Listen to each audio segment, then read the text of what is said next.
हो गया। ये लो।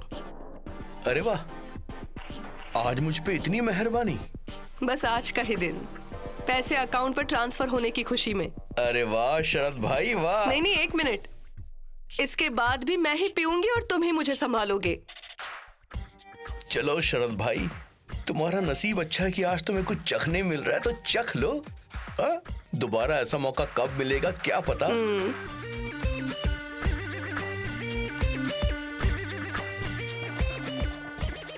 धनंजय सरदेसाई, बहुत मजा आया आपके घर में।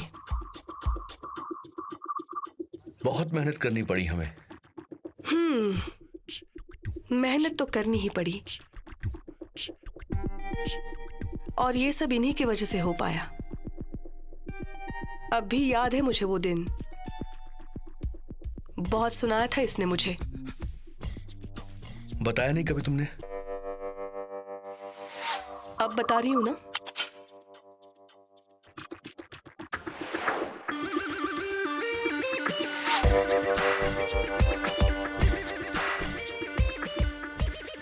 धनंजय, चलो ना यूरोप चलते हैं। यूरोप जाओगी? किस लिए? किस लिए मतलब? घूमने। अगले साल चलते हैं। क्यों? अब क्यों नहीं? हाँ, फिलहाल ऑफिस में बहुत काम है ना। नई स्कीम लॉन्च की है, टेंशन है। खैर छोड़ो, ये सब तुम्हारी समझ के बाहर है। मैं क्यों नहीं समझ पाऊंगी? आप समझा दीजिए, मैं समझ जाऊंगी। रानी, अपने खूबसूरत दिमाग को तनाव क्यों दे रही हो तुम? ये बिजनेस की बात है, मुझ पे छोड़ दो। और मैं क्या करूं?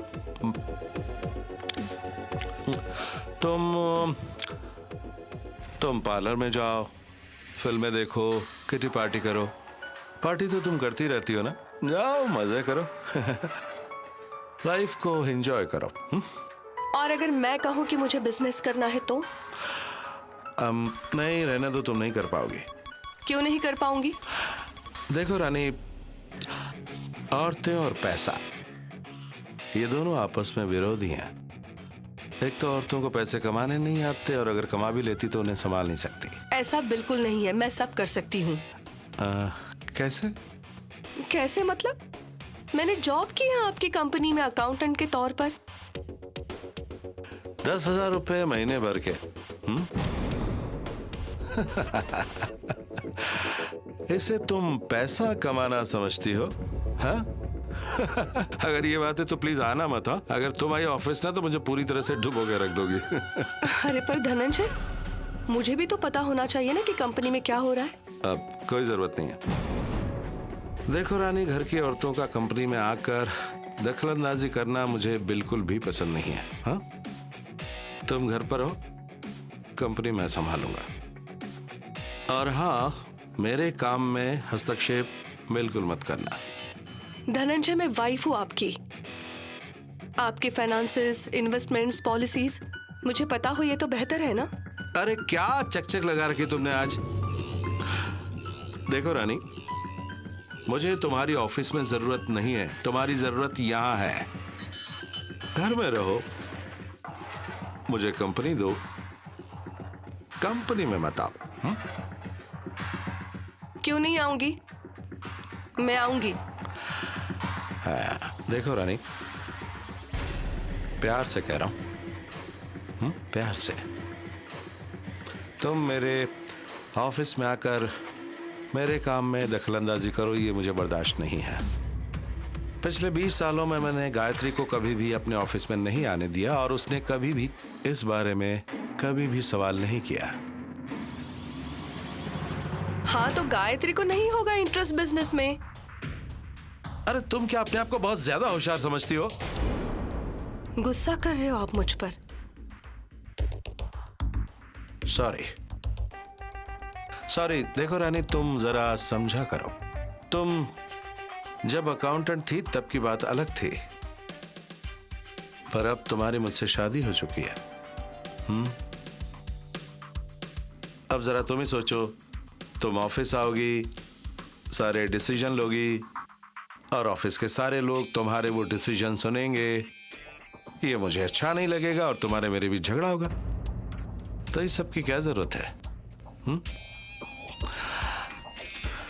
मैंने तुम्हें गाड़ी दी है, ड्राइवर तिवारी दिया है, तो जाओ ना, घूमने फिरने जाओ, शॉपिंग करने जाओ, जिम में जाओ, पर ऑफिस में मत आना। तुम जब मुझसे शादी के लिए तैयार हो गई ना, तभी मुझे समझ में आ गया कि तुम कितनी एम्बिशियस हो। अब अपने सारे एम्बिशन रख लो अपनी जेब में, और मैं तुम्हें जैसी हालत में रखूंगा वैसे ही रहो, समझ गई? गायत्री को छोड़कर भले ही मैंने तुमसे शादी की है, लेकिन मुझे अपनी पत्नी सरल, सादी और घरेलू ही चाहिए। आज के बाद मुझे परेशान मत करना और वही बातें बार बार मत दोहराना। ऑफिस और फाइनेंसेस मैं तुम्हारे हाथ में कभी नहीं दूंगा।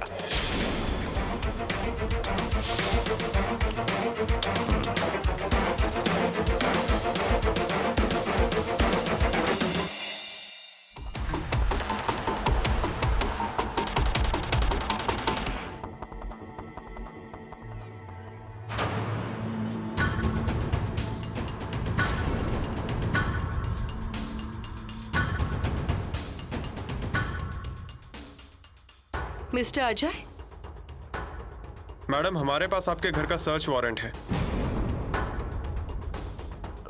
मैं जरा जल्दी में हूँ। आपको रुकना होगा मैडम, इट्स एन ऑर्डर। आप दोबारा क्या ढूंढने आए हैं मेरे घर में? सब कुछ। देखिए, आपको कुछ नहीं मिलने वाला यहाँ। देखते हैं। और आपको नहीं मिला तो मैं आपके खिलाफ कंप्लेंट करूंगी कि आप बार बार मेरे घर आते हैं और मुझे मेंटली हरास करते हैं। ये आप जरूर कीजिए, पर उससे पहले हमें तलाशी कर लेने दीजिए। आप दोनों यहीं पर रुकिए। तुम सब अंदर जाओ और पूरे घर की तलाशी लो। Okay sir.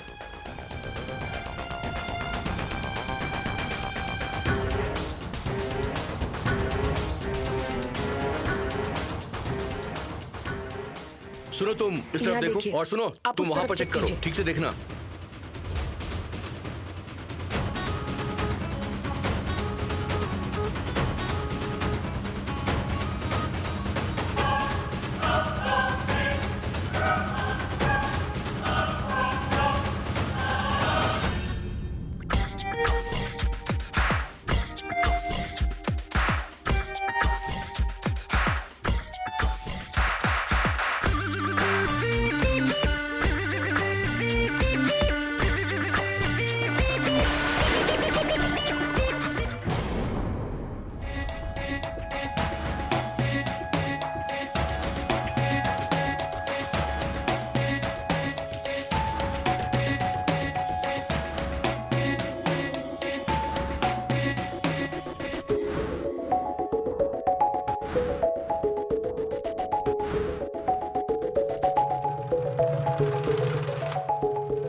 संगीता, तुम्हें किसने बांधा?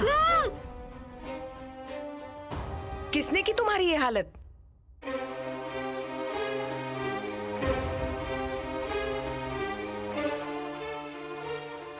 चलो।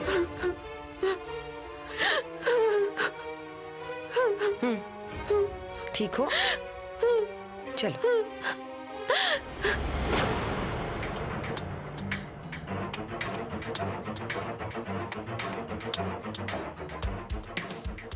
सर, अंदर कुछ मिला तो नहीं, पर इसे किसी ने बांध रखा था।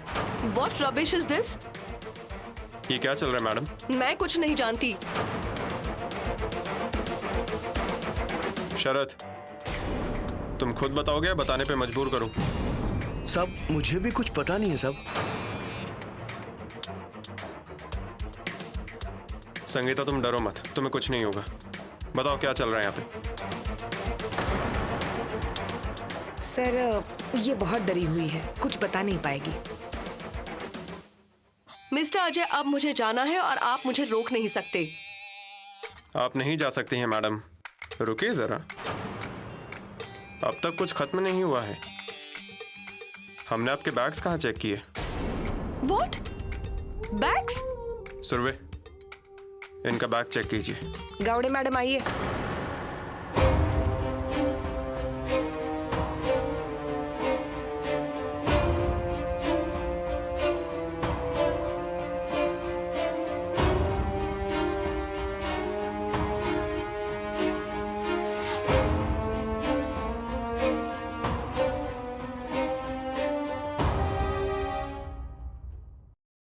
सर, बैग में कुछ नहीं है। कह रही थी ना मैं आपसे, हो गई तसल्ली। अब मैं जा सकती हूँ? आप बहुत जल्दी में लग रही है मैडम। हमने अब तक आपका सिर्फ एक ही बैग चेक किया है। मतलब? दूसरा बैग कहाँ चेक किया? ये बैग शरद का है। आप यहाँ से जा रही हैं, वो भी शरद के साथ? फिर तो ये बैग भी चेक करना ही पड़ेगा। मेहमाने, शरद का बैग चेक करो। हाथ हटाओ।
शरद,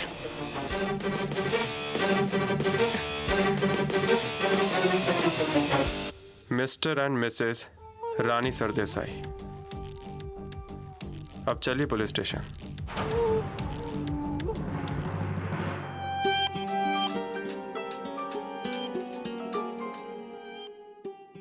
हाँ बोलिए इंस्पेक्टर। मीरा सरदेसाई जी, आपको एक न्यूज़ देनी है। इंस्पेक्टर, मैं जानती हूँ कि रानी ने सारी प्रॉपर्टी बेच दी है। बेचारी गायत्री भाभी, ये सब उन्हीं का था इंस्पेक्टर। अब सब कुछ भुलाकर उन्हें गांव जाना पड़ रहा है। मैं शुरू से आपको ये बताने की कोशिश कर रही हूँ। अगर आपने मेरी बात पर यकीन किया होता तो आज ये नौबत नहीं आती। मैडम, उसके लिए मैं आपको सॉरी कह रहा हूँ। अब इसका क्या फायदा? नहीं मतलब मैं चुप नहीं बैठूंगी। मैं धनंजय भैया की विल को कोर्ट में चैलेंज करूंगी।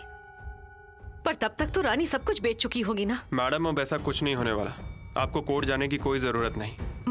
मतलब भले ही रानी सरदेसाई ने वो प्रॉपर्टी बेच दी हो, लेकिन हमने ट्रांजैक्शंस कैंसिल कर दिए। क्या? जी, धनंजय सरदेसाई जी की प्रॉपर्टी नहीं बेची गई। प्रॉपर्टी बिकी नहीं है? मतलब ये कैसे पॉसिबल है? मैडम, मुझे बोलने देंगे तभी बता पाऊंगा। यही बताने के लिए मैंने आपको फोन किया था, पर हमेशा की तरह आप बोलने ही नहीं दे रही। Sorry inspector. It's okay. Madam, हमने रानी सरदेसाई के घर पे रेड मारी। रेड? वो कब? आज ही मैडम, और वहाँ से बहुत अहम सबूत हमारे हाथ लगे हैं। सबूत? मतलब रानी के खिलाफ सबूत? जी मैडम, रानी सरदेसाई ही गिल्टी है, ये कंफर्म हो गया है। अरे ये आप क्या कह रहे हैं inspector? Yes madam, Dhananjay Sardesai, mister Patwardhan, Vicky Patwardhan और तिवारी, इन चारों के खून के इल्जाम में हमने रानी सरदेसाई को गिरफ्तार किया है।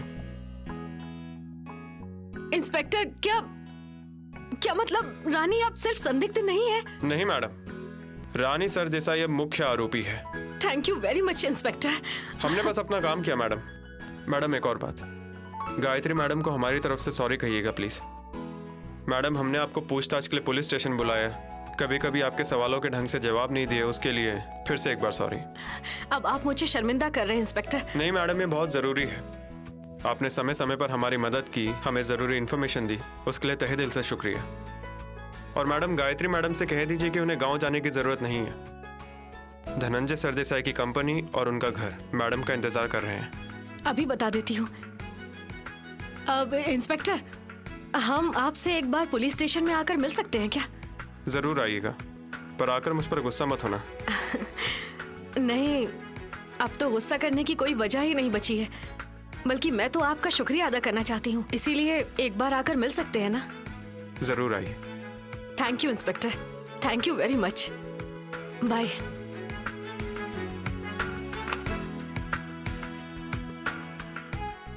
गायत्री भाभी, भाभी, क्या हुआ मेरा? गुड न्यूज है। रानी गिरफ्तार हो गई है धनंजय भैया के खून के इल्जाम में। अब आप गांव नहीं जाएंगी, बल्कि आप अपने घर जाएंगी अब।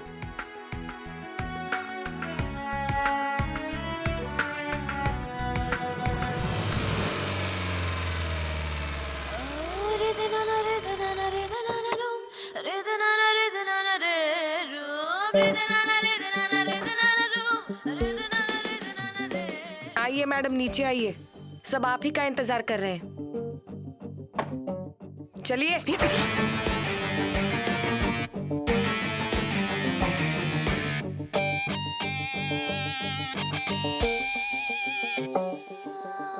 सर,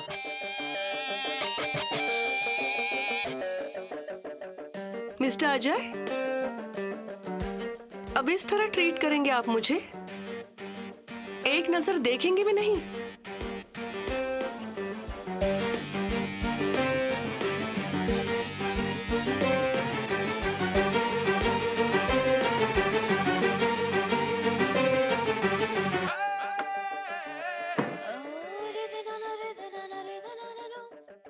अरे सुरभि, जरा मैडम की तरफ ध्यान दीजिए, इनकी खातिरदारी में कोई कमी ना रह जाए। Yes sir. मैडम, आज हमारे लिए बहुत ही स्पेशल डे है। 5 मिनट में इन्हें अंदर भेजना। Okay sir. चलो चुपचाप बैठो वहां। किससे बात कर रही हो पता भी है तुम्हें? चुपचाप वहां जाके बैठ जाओ, तुम्हारा खेल खत्म हो चुका है, बैठो।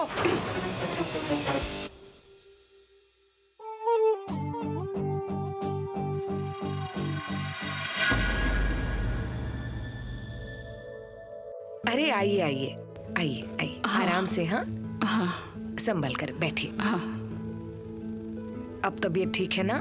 हाँ, कैसी हैं आप? ठीक हूँ अभी। नेहा, ये तो तुमने अच्छा किया कि इन्हें यहाँ ले आई।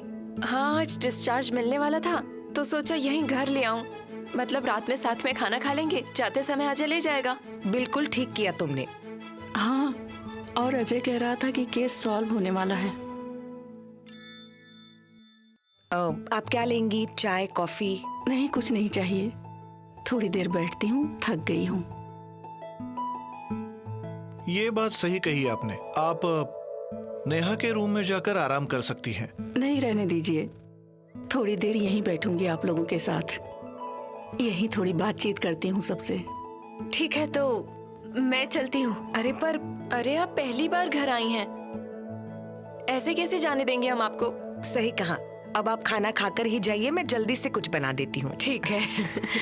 मैं अजय से मिलकर थोड़ी देर में आती हूँ। पर क्यों? उसे फोन करो, वो आ जाएगा। न्यूज में दिखा रहा है कि रानी सरदेसाई को अरेस्ट किया गया है, तो क्या हुआ है पता चल जाएगा और अजय के साथ ही घर आ जाऊंगी। अच्छा ठीक है। तुम लोग चाहे जब आओ, लेकिन मैं बता देती हूँ, आज शादी की तारीख तय किए बिना मैं यहाँ से नहीं जाऊंगी। आई, आपने तो मेरे मुंह की बात छीन ली। और नहीं तो क्या। नेहा बेटा, अब मैं बिल्कुल इंतजार नहीं कर सकती हूँ। हाँ, शर्मा गई। सर, मैं आ सकती हूँ? कम इन।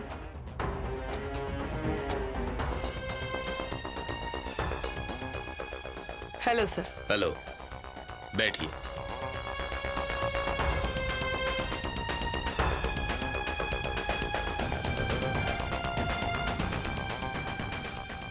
आज सिर्फ आप ही मुझसे अच्छे से बात कर रहे हैं सर, बाकी सबका बर्ताव तो बदल गया है। मैडम, आप पर बहुत संगीन इल्जाम है। और मेरी टीम के पास उसके खिलाफ बहुत अहम सबूत है। सो उन्हें अपना काम करने दीजिए, क्योंकि आपकी गिरफ्तारी की न्यूज मीडिया तक पहुंच चुकी है। थोड़ी देर में भीड़ लग जाएगी, उससे पहले हम आपसे पूछताछ कर लेते हैं।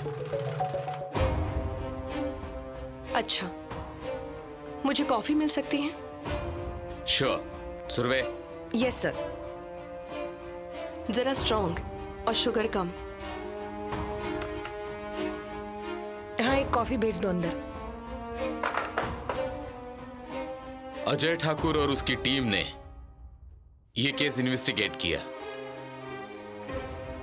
Ajay, go ahead. Thank you sir. Mrs Rani Sardesai, आप पर पहला इल्जाम यह है कि आपने धनंजय सरदेसाई का खून किया। दूसरा इल्जाम, विक्की पटवर्धन का एक्सीडेंट करवाने के लिए आपने सुपारी दी। और तीसरा इल्जाम, मिस्टर पटवर्धन का अपने साथी के हाथों खून करवा के उसे आत्महत्या जताने की कोशिश की। ये खून करने के दौरान आपने छोटे मोटे गुनाह भी किए, जिसमें फ्रॉड, ये गुनाह भी आपके नाम शामिल है। पर ये सभी तो आरोप हैं, अभी तक साबित नहीं हुए ना? हमने आपको यहाँ कहानियां सुनाने के लिए नहीं बुलाया है, हमारे पास हर बात का सबूत है।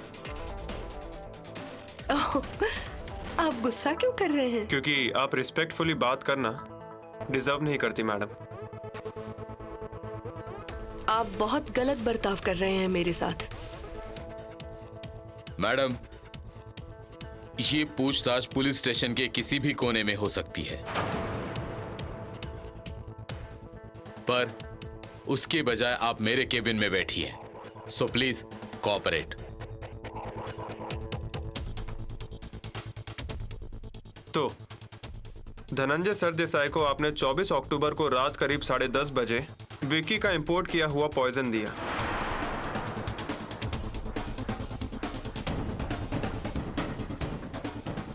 उसी रात धनंजय सरदेसाई जी की उस पॉइजन की वजह से मौत हो गई। ये लो स्ट्रॉन्ग कॉफी। मिसेस सरदेसाई, ये रही विक्की के पासपोर्ट की फोटोकॉपी। और इस पासपोर्ट फोटोकॉपी में मेंशन्ड है कि विक्की पटवर्धन धनंजय सरदेसाई जी की मौत के 10 दिन पहले थाईलैंड टूर पर था।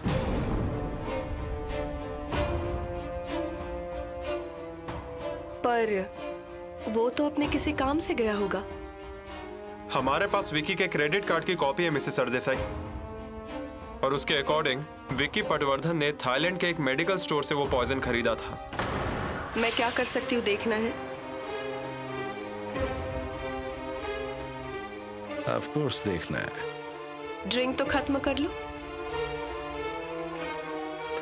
चीयर्स। चीयर्स।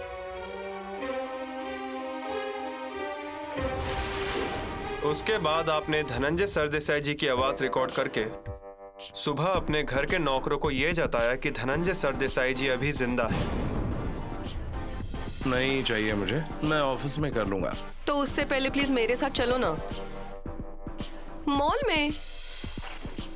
पर मैं ऐसे कैसे कर सकती हूँ? जिस म्यूजिक सिस्टम से आपने धनंजय सरदेसाई जी की ऑडियो फाइल प्ले की थी, उस म्यूजिक सिस्टम में और भी म्यूजिक फाइल्स थी मैडम। और जिस पेन ड्राइव से आपने वो ऑडियो फाइल अपने म्यूजिक सिस्टम में डाउनलोड की थी, वो पेन ड्राइव आपने बेशक बाद में डिस्ट्रॉय कर दी मैडम, पर अपने म्यूजिक सिस्टम से वो ऑडियो फाइल डिलीट करना आप भूल गए और वो फाइल हमारे हाथ लग गए। हाँ, पर धनंजय की और मेरी ऐसी बहुत सी ऑडियो और वीडियो फाइल्स हैं। मैडम, है हमारे पास बहुत सबूत है, थोड़ा धीरज रखिए ना। उसके बाद सुबह आपने धनंजय सरदेसाई जी की डेड बॉडी शरद की मदद से बंगले के पीछे से ले जाके गाड़ी में रख दी। इस दौरान आपने संगीता को बिजी रखा।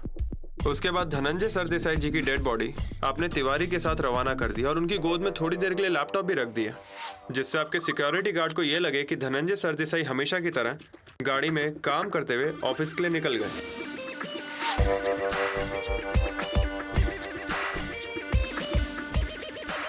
और उसके बाद आप खुद उनकी कार लेकर बाहर निकल गई।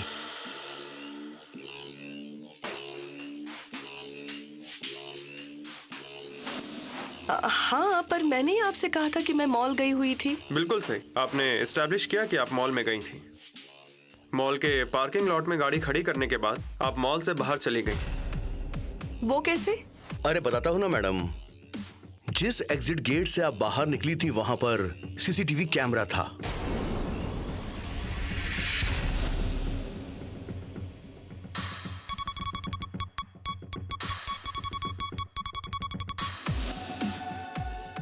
और इस सीडी में उसकी फुटेज है। समझ गई?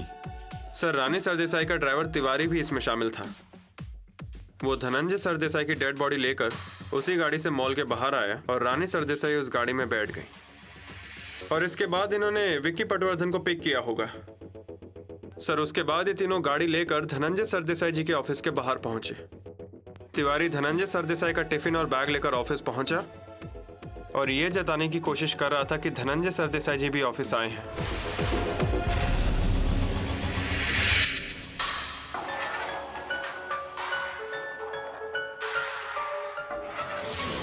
साहब, धनंजय साहब ने ये एनवलप दिया है। मतलब धनंजय आ गए? जी हाँ।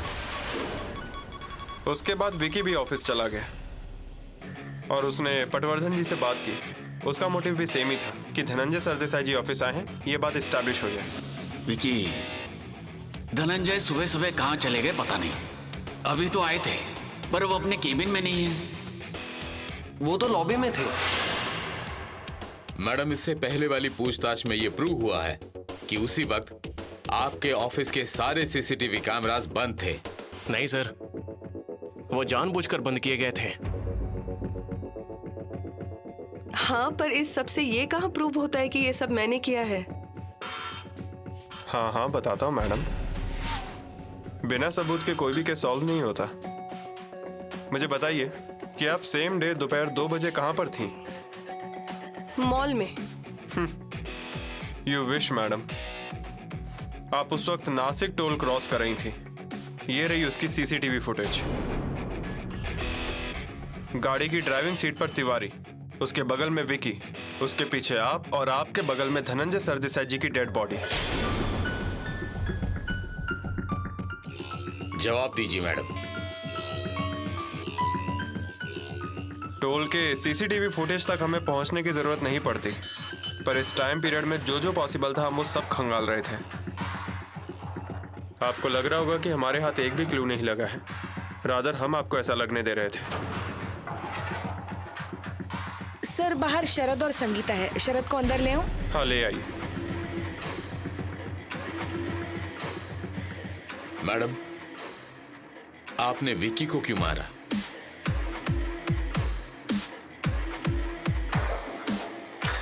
मैंने ऐसा कुछ नहीं किया है। सर, ये बात सच है। विकी को इन्होंने नहीं मारा। इन्होंने तो उसे मारने के लिए कहा। विकी के खून के पीछे आपका माइंड है मैडम।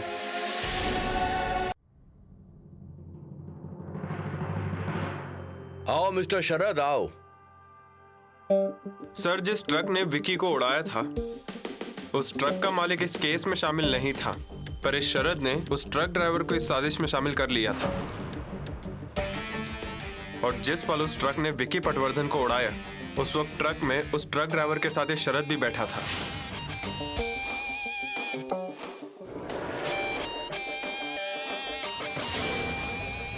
बोल रहे हैं शरद, ये सच है ना? हाँ साहब, उस वक्त ट्रक में मैं था। सर, जिस वक्त उस ट्रक ने विकी पटवर्धन को उड़ाया उस वक्त उस ट्रक से 2 लोग फरार हुए। एक जो हमारी गिरफ्त में आया वो ट्रक ड्राइवर था और दूसरा कौन था वो हम जान नहीं पाए। पर सर, जब उस ट्रक ड्राइवर को हमने फोटो दिखाई तब उसने शरद को पहचान लिया। पर मैं क्यों मरवाऊंगी विकी को? मैं तो उसे गाइड किया करती थी। मैडम, आप विकी को क्या गाइड कर रही थी ये बेचारे मिस्टर पटवर्धन भी नहीं जानते थे। पर आपके विकी पटवर्धन से अनैतिक संबंध तो थे, and this has been proved with your old phone records.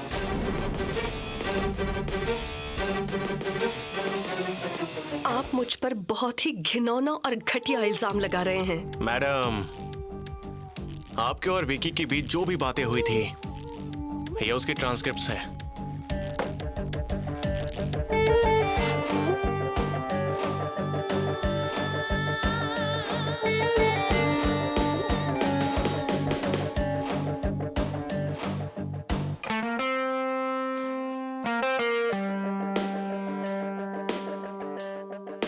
Dhananjay Sardesai के मरने से पहले ही अलग अलग सिम कार्ड का उपयोग करना शुरू कर दिया था। आपने क्या सोचा पुरानी कन्वर्सेशन किसी को पता नहीं चलेगी? पर हमारे सर ने हमसे कहा और हमने ढूंढ निकाला। समझ गई? वेरी गुड मेहमाने, वेरी गुड। विकी पटवर्धन ने मुझ पर हमला करने के लिए लोग भेजे। ये बात जब आपको पता लगी तो आपको लगा कि आपका प्लान फेल हो सकता है। आप विकी से मिली, आपने उसे समझाने की कोशिश भी की, पर आप दोनों के बीच बहस हो गई। अजय ठाकुर से मिलने जा रहे हो? हाँ, उसी से मिलने जा रहा हूँ। सब कुछ बताने वाला हूँ मैं उसे। धनंजय सरदेसाई जिंदा नहीं है, उसे तुमने मारा है। उसके बाद विकी ने मुझे फोन किया और मुझसे कहने लगा कि वो धनंजय सरदेसाई के बारे में कुछ जरूरी बात करना चाहता है, पर वो मुझसे मिलता उससे पहले ही रानी सरदेसाई ने उसका खेल खत्म कर दिया। मिसेस सरदेसाई, हमारे सबूत देखकर आप कुछ बोल नहीं रही हैं। हाँ, क्योंकि मैंने अब तक अपने वकील से बात नहीं की। ये सब आपका पर्सपेक्टिव है, जमीनी हकीकत नहीं। जमीनी हकीकत क्या है ये मैं आपको बताता हूँ। अच्छा मुझे ये बताइए, आपका नाम क्या है? ऑब्वियसली रानी सरदेसाई। अच्छा, ओके। ये फोटो जरा मैडम को दिखाइए। इन्हें पहचानती हैं क्या आप? मिसेस सरदेसाई, हमने आपके माता पिता को ढूंढ निकाला है और उन्होंने हमें आपके बारे में जो बताया उससे हमें अंदाजा हो गया है कि आप कैसी हैं। आप प्लीज मेरी पर्सनल लाइफ में इंटरफियर मत कीजिए। सर, इन्होंने झूठे नाम से एक और इंसान को लूटा है। ये क्या बकवास है? किससे बात कर रहे हैं आप? ओ मैडम, आवाज जरा नीचे और चुपचाप बैठी रहो, समझी? मैं करवाता हूं इनकी आवाज नीचे। सुरवे, इन्हें जरा वो दूसरी फोटो दिखाइए। Yes sir.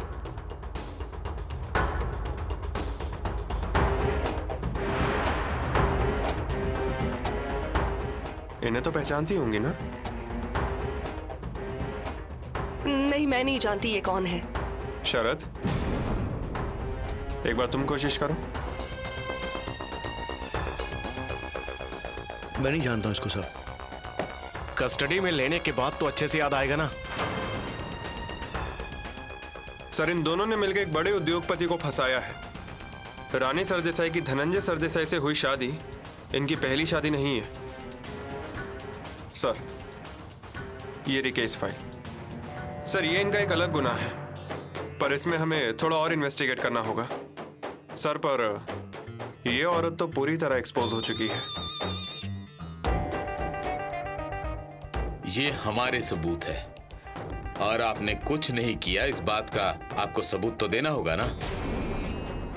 सर, ये तो शुरुआत है सर, अभी तो बहुत से सबूत इन्हें दिखाने हैं। सर, मुझे लग रहा है कि बाहर काफी भीड़ हो गई है, मैं जाकर देखूं क्या?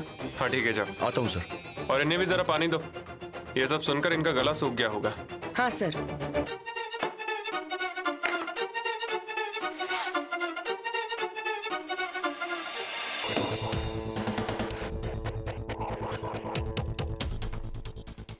मुझे कुछ फोन कॉल्स करने हैं। यहीं से करने पड़ेंगे मैडम। मैं यहाँ बात नहीं कर पाऊंगी, मुझे बाहर जाना ही होगा। मैडम, आप ऐसा नहीं कर सकती। अच्छा शरद, जरा इधर देखो। ये क्या चल रहा है?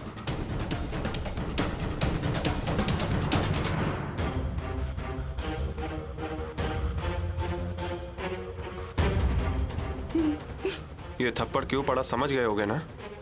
Ajay, control yourself. सर, आपको और मुझे फोन करके धमकाने वाला आदमी यही था। ये क्या बोले जा रहे हैं आप? जिस दुकान से तू सिम कार्ड्स खरीदता था उस दुकानदार को हमने हिरासत में लिया है, और तू कितनी आवाजें बदल सकता है ये अच्छे से जानता हूं।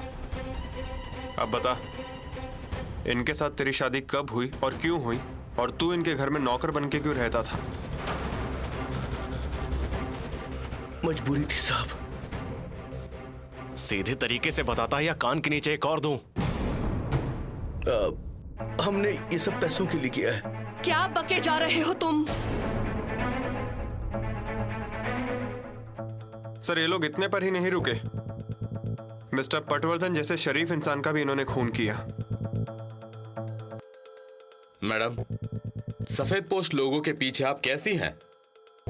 और आपने ये कैसे सोच लिया कि पुलिस प्रशासन होते हुए आप आसानी से छूट जाएंगी? सर मैं अंदर आऊं? आ जाओ। सर बाहर वो पत्रकार वगैरह आए हैं, वो आपसे बात करना चाहते हैं। उनसे अजय बात करेंगे। पर सर उससे पहले मैं रानी सरदेसाई के मुंह से ये जानना चाहता हूँ कि इन्होंने और क्या क्या किया है। सर जो कुछ हुआ वो इन दोनों की प्लानिंग के हिसाब से ही हुआ। इनका कंपनी बेच के भाग जाने का प्लान था, पर मिस्टर पटवर्धन इस कंपनी को नए सिरे से चलाना चाहते थे, एंड ऑब्वियसली ये बात इन दोनों को मंजूर नहीं थी। मिस्टर पटवर्धन की मौत आत्महत्या है ये जताने की इन दोनों ने बहुत कोशिश की, पर एक बात ये दोनों भूल गए कि फॉरेंसिक लैब रिपोर्ट से सब कुछ पता चल जाता है, और लैब की रिपोर्ट्स के अनुसार उनका गला रेत कर उनका खून किया गया था।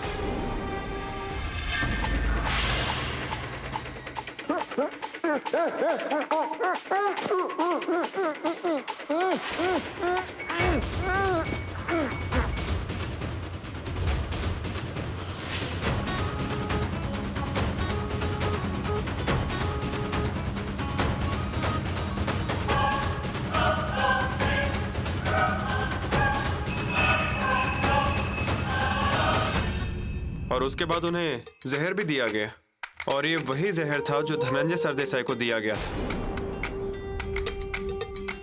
शरद ने यह काम बहुत केयरफुली करने की कोशिश की, पर वहां हुई झड़प में उसके कुछ हेयर सैंपल्स गिर गए, और उन्हें फॉरेंसिक टेस्ट के लिए भेजने पर पता चला वो हेयर सैंपल्स शरद के ही थे।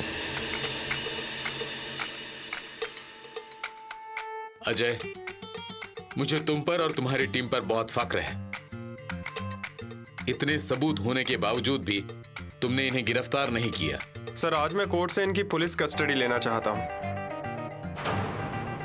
मैं एक भी कच्चा सबूत नहीं चाहता था। मैं इसे रिमांड में लेता हूं ना, तोते की तरह सब कुछ उगल देगा ये। क्यों रे? सर इन दोनों ने मुझे बिना बताए मेरी आई को हॉस्पिटल में एडमिट कर दिया, क्योंकि उस दिन ये तिवारी को खत्म करने का प्लान बना चुके थे। इन दोनों का मोटो एक ही था कि किसी को भी इन पर शक ना हो, और तिवारी पार्किंग लॉट से गायब हुआ ये जताने की इन दोनों ने कोशिश की, पर सच ये है कि शरद ने उसका खून किया था। सर ड्राइवर तिवारी भी इस खून में शामिल था। जब हमने उसके कमरे की तलाशी ली तब हमें वहां उसका पासबुक मिला, और उससे हमें यह पता चला कि उसके अकाउंट पर 2 बार बड़ी रकम डिपॉजिट की गई थी। और सर ये बड़ी रकम तब जमा की गई थी जब धनंजय सरदेसाई और विकी पटवर्धन का खून हुआ। शरद, अब तू बताएगा या मैं बताऊं? ए बोल रे सब, तिवारी को मैंने ही मारा, और हाईवे के पास जंगल में उसकी बॉडी फेंक दी थी मैंने।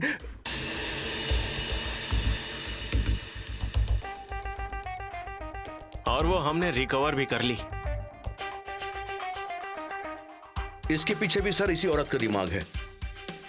तिवारी गद्दारी कर रहा है ये जानने पर इन लोगों ने उसे खत्म कर दिया। सही कहा ना मैंने?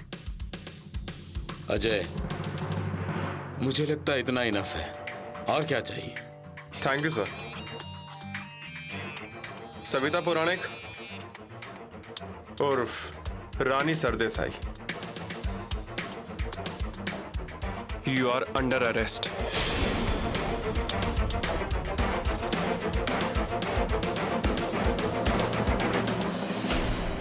अरे मैडम, ये क्या हथकड़ी, और मतलब देखिए मैडम, मैं आपका केस लड़ूंगा, पर डिटेल्स क्या है ये तो बताइए आप मुझे। मैडम आप हमेशा मुझसे पूछती थी ना कि मैं डिनर पे कब आऊंगा, और मैं कहता था कि ये केस सॉल्व होने के बाद। और आपको तो ये भी पता है कि आज तक मेरे टेबल पे एक भी केस पेंडिंग नहीं रहा, बस ये डिनर पेंडिंग रह गया।